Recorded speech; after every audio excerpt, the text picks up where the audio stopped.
The first time I found out about Bitcoin or heard about Bitcoin, I dismissed it. I dismissed it as nerd money.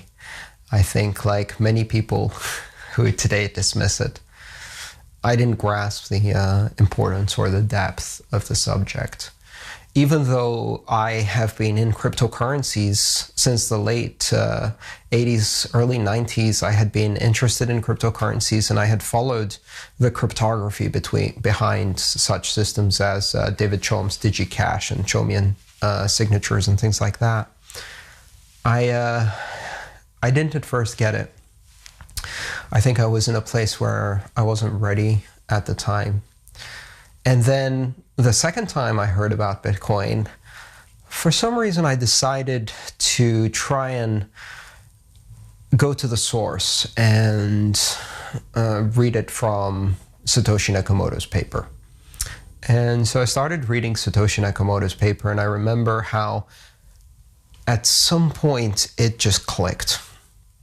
And I had this almost revelatory experience where I suddenly realized, oh my God, it's not a currency.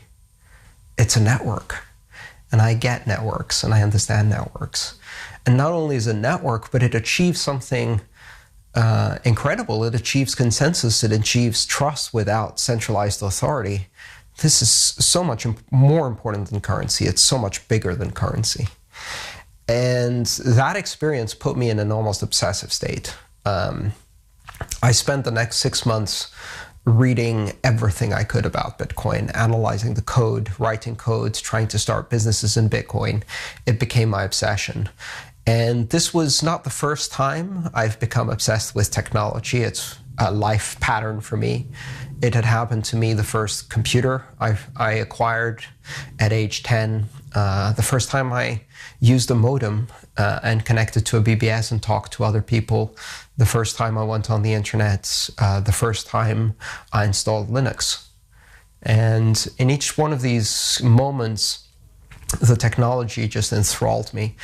Bitcoin has been the strongest such feeling I've had. And it made my life very difficult for 6 months. I didn't eat, sleep, or take care of myself, and I was just consumed by it. And funnily enough, when I talked to other people about this experience, instead of them seeing me with kind of a weird look and thinking, oh, well, that's weird, why would you get so obsessed with the technology that you don't eat or sleep? So many people say to me, wow, that's exactly what happened to me too. And it's kind of like a shared experience in the community, I think. Being able to see something that on its surface appears so simple, but once you start examining it, just has these layers and layers of complexity. And the implications of each one of these layers is just staggering. I think the myth of Satoshi Nakamoto is one that can cause some confusion, especially to new people in the space. And primarily the reason for that is because in currencies that are centrally controlled, who has the control is vitally important.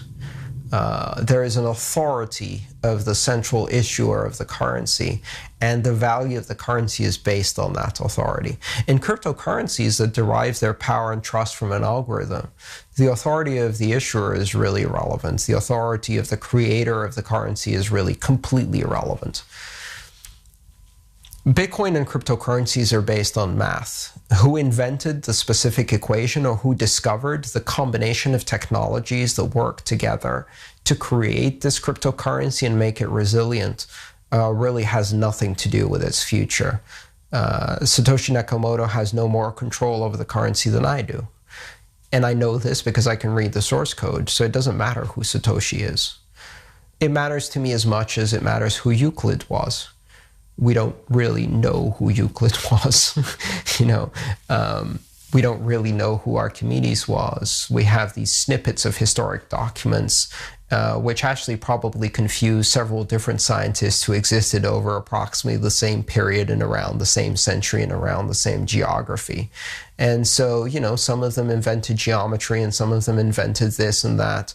We don't really know who invented geometry. We don't really care care who invented Euclidean geometry, because I can use Euclidean geometry to predict the location of an object. I can use Euclidean geometry to analyze the properties of a physical system, and the origin or personality or nature or goodness or motives or identity of the inventor or discoverer of Euclidean geometry has absolutely no bearing with whether the geometry works or not. Similarly, even if you only look at Bitcoin, because I think we need to look more broadly at other cryptocurrencies where we do know the inventors and they're based on the same idea, but they're just rehashing that concept in different ways. Like, for example, with Litecoin, it's Charlie Lee. I've met him several times. He's, he's someone you can point to and say he invented Litecoin. It's based on the same invention as Satoshi's, but it's a different one. Does it matter who Satoshi is? No, because Satoshi has no control. But does it provide endless fascination for the media? Of course. Primarily because the media are accustomed to narratives that have a centralized actor. And because centralized systems depend on the motives of these actors, the first question they ask when you ask them about the stability of a system is, who is the actor at the center of it and can they be trusted? It's very difficult for them to understand a narrative where there is no actor at the center of it. There is an inventor, but that inventor has no power over the system and no influence of it. But they revert to the same narrative, the narrative of leaders, of actors, of controllers. And that narrative is much easier to explain.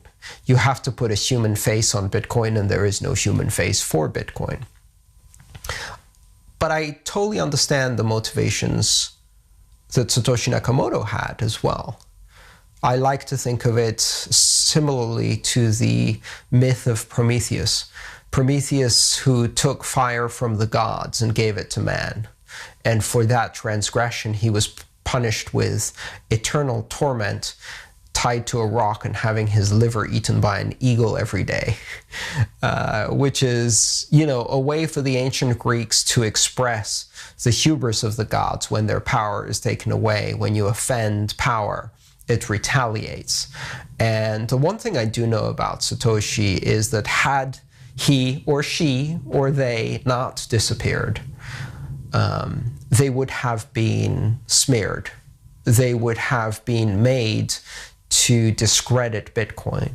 They would have had their background endlessly scrutinized, their motivation endlessly scrutinized. The needs of the narrative of a centralized actor would have chewed up their life and destroyed them, because they would have simultaneously created a most disruptive technology that will offend so many interests that would have plenty of motivation to smear them.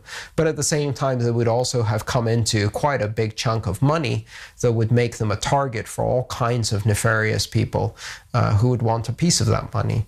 Satoshi Nakamoto is simultaneously a revolutionary and a lottery winner.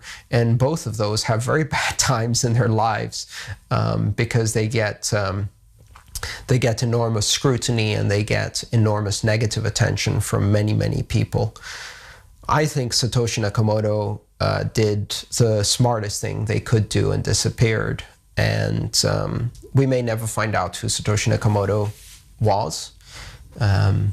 I like to think that when I go to a conference, Satoshi Nakamoto is there and she's pretending to be one of the audience. I think the crowd is maturing all the time.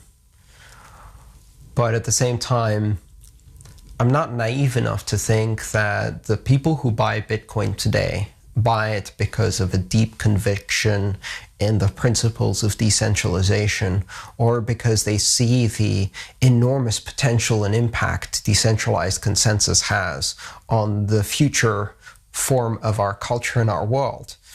They see Bitcoin as a speculative opportunity. The vast majority of people who buy Bitcoin because they've seen the price go up and they want to make some money. And so when the price goes down, since they have no particular conviction, they'll sell pretty in a panicky fashion.